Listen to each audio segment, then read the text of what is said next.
है हमारे प्रधानमंत्री के बारे में सुन रहे होंगे और जान भी रहे हैं कि वो जब से प्रधानमंत्री बने हैं तो हमारे हिंदुस्तान में हर एक दिन वो एक नया बम फोड़ते हैं और फोड़ के वो विदेश चले जाते हैं। उसके बाद हम वहाँ यहाँ की जनता मरे जिए भूखी रहे आपस में मर कट जाए कुछ भी कोई फर्क नहीं पड़ता मोदी जी को। ये काले धन के नाम पे वो हमारे हिंदुस्तान को वो एक बेरोजगारी और गरीबी की तरफ ले जा रहे हैं।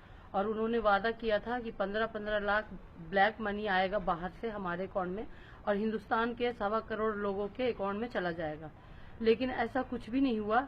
और उस चीज को चूंकि अब इलेक्शन आने वाला है यूपी में, तो इस मुद्दे को वो दबाने के लिए उन्होंने ब्लैक मनी के नाम पे हमारे हिंदुस्तान के ही करेंसी को उन्होंने बदल दिया। और अभी वो ये 1000 के बंद करके और 2000 का नोट उन्होंने चालू कर दिया। अभी जो परेशानी हुई है आम पब्लिक को, इससे मोदी जी को कोई लेना देना नहीं है, हमारे मुख्यमंत्री प्रधानमंत्री जी को कोई मतलब नहीं है। और वो विदेश चले गए, उनको ये भी नहीं पता है कि हिंदुस्तान में हो क्या रहा है। और अभी जो है उन्होंने 2000 का नोट छाप दिया है। अब एक बात बताइए, 100 रुपए की चीज लेने के लिए हम जाएंगे 2000 का नोट, तो क्या 1900 रुपया एक दुकानदार के पास होगा अवेलेबल? तो उनको 2000 की नोट को छापने से पहले उनको 20 नोट 100 के छापने चाहिए थे। एक नोट पे 20 नोट छापना पड़ेगा, तब जाकर के ये छुट्टे जो है खुले का मुद्दा खत्म होगा। और एक दूसरा कि उन्होंने ये किया कि अचानक ये चीज कर दिया, बैंक में उनको पहले पैसे पूरे नए नोट अवेलेबल होने चाहिए थे और जो 100 के नोट है वो एटीएम में होने चाहिए थे, और वो फिर वो उस चीज को घोषणा कर देते और कोई प्रॉब्लम नहीं होती। पब्लिक जाती एटीएम से 100 का नोट लाती और अपने 500 के नोट डाल देती। तो उन्होंने ये चीजें तो सोचा नहीं, क्योंकि उनको तानाशाही आ गई है और वो प्रधानमंत्री बन के आए हैं, क्योंकि एक चाय वाले थे, उनकी औकात चाय वाले की थी और उनको हम लोगों ने सर चढ़ा के प्रधानमंत्री बना दिया। तो वो भूल चुके हैं कि चाय बेचने के टाइम उनको क्या क्या परेशानी थी।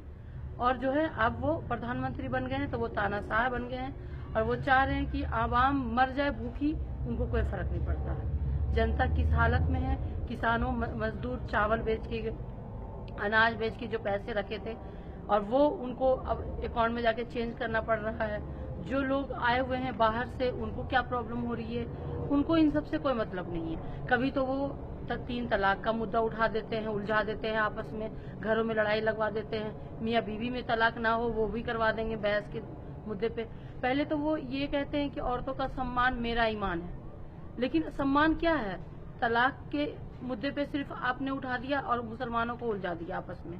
आपने 500 और 1000 का नोट ला करके कारोबारी को उलझा दिया, बेरोजगार कर दिया आपने रियल एस्टेट को बिल्कुल जीरो कर दिया, जबकि उनको इकोनॉमिक पता होना चाहिए कि हमारे हिंदुस्तान में सबसे ज्यादा कारोबार जो है वो रियल एस्टेट में है। और मजदूर सबसे ज्यादा तो तबके किसी क्लास के जो है, लोअर क्लास के लेबर है, वो जो 300 रुपये कमाते हैं रोज का, वो हमारे रियल एस्टेट से है। उन्होंने सीधा सीधी 2.5 सालों में उन्होंने टारगेट किया है रियल एस्टेट को, बिल्कुल खत्म कर दिया है।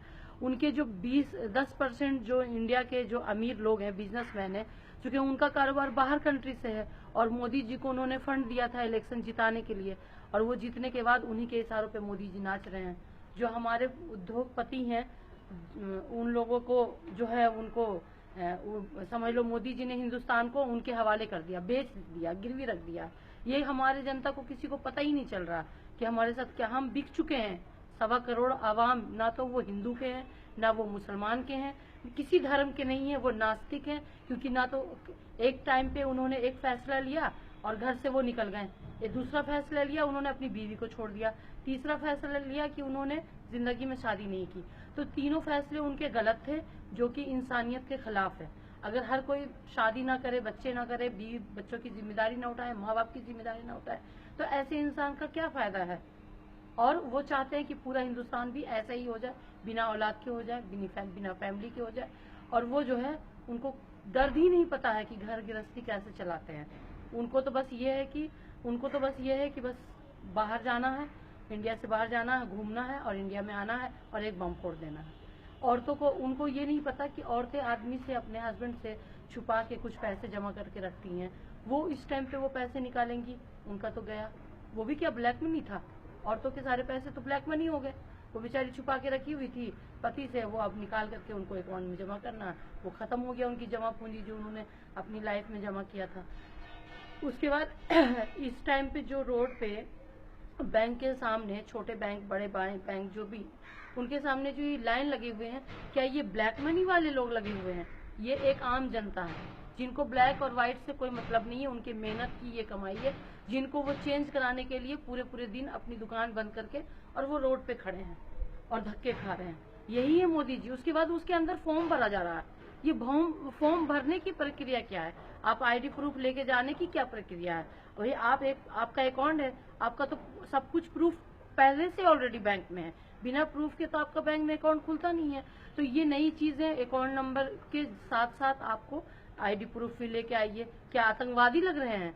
ये जो है कभी तो आतंकवादी के नाम पे गुमराह करते हैं, कभी इनकाउंटर के नाम पे गुमराह करते हैं पब्लिक को सही मुद्दे से हमेशा मोदी जी 2.5 सालों में सिर्फ भटका के रखा है, और जो कि लोगों को पता नहीं है। ये 5 सालों में 2.5 साल और बचा है।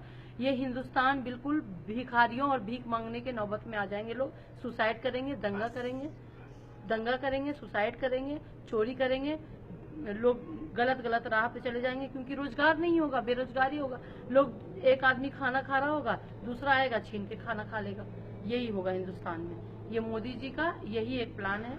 और उसके बाद इनको कभी तो कुछ होता है, कभी कुछ। इनको मेन मुद्दा ये रेपिस्ट जो हैं, औरतों के सम्मान के लिए आप 3 तलाक की बात ला रहे हैं। ये जो रेपिस्ट है उनके लिए कोई नया कानून क्यों नहीं लाते रातों रात, कि कोई रेप करता हुआ पकड़ा जाए, उसको उसी टाइम फांसी हो जाए। कोई कोर्ट नहीं, कोई वकील नहीं, प्रूफ हुआ और उसको फांसी। ये होना चाहिए चौराहे पे, सऊदी अरब की तरह चौराहे पे खड़ा करके और उसको गर्दन काट देना चाहिए।